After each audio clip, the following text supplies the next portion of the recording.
Hi everybody, Cindy here with Pathways Homestead, and it is time to do another garden show off. So here I am in my little garden as usual. That's where I like to start.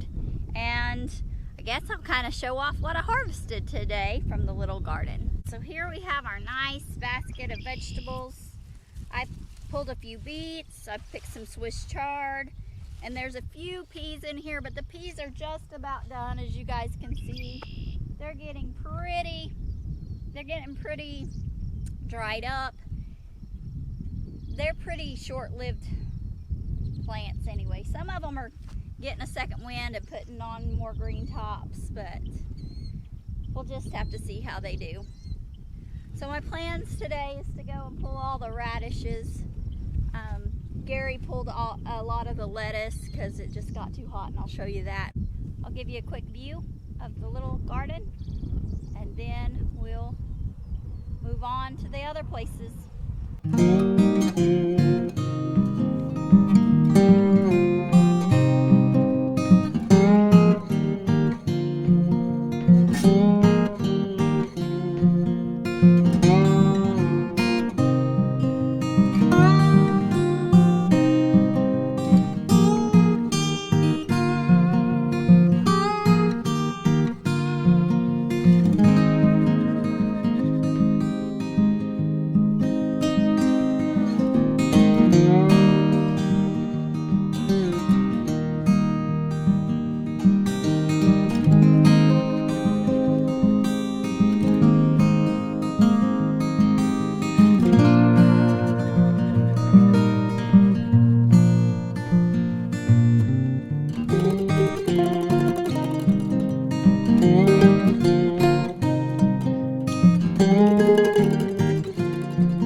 So here's our harvest for today. Just a handful of peas, just a small handful of peas.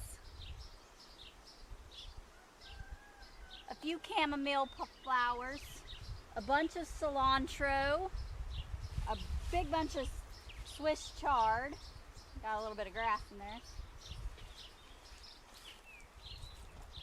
Handful of asparagus,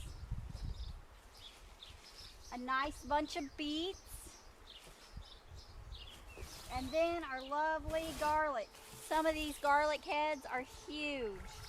I did need to thin some of my garlic, so I did get some smaller ones. But this is pretty good for just throwing the little bulblets off the tops of the...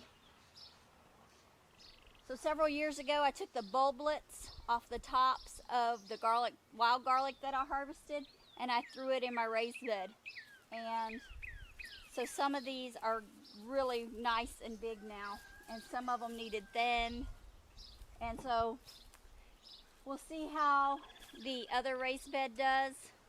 So how I know when my garlic is ready to harvest, see how these bottom 4 are dead, and these ones are starting to die back.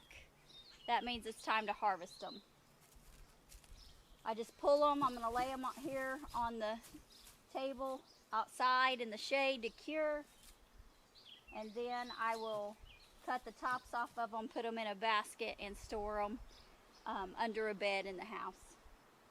So I still have a bunch of garlic left over from last year, and I am going to work at getting it on the dehydrator this week and getting it dehydrated to make my garlic powder for the year.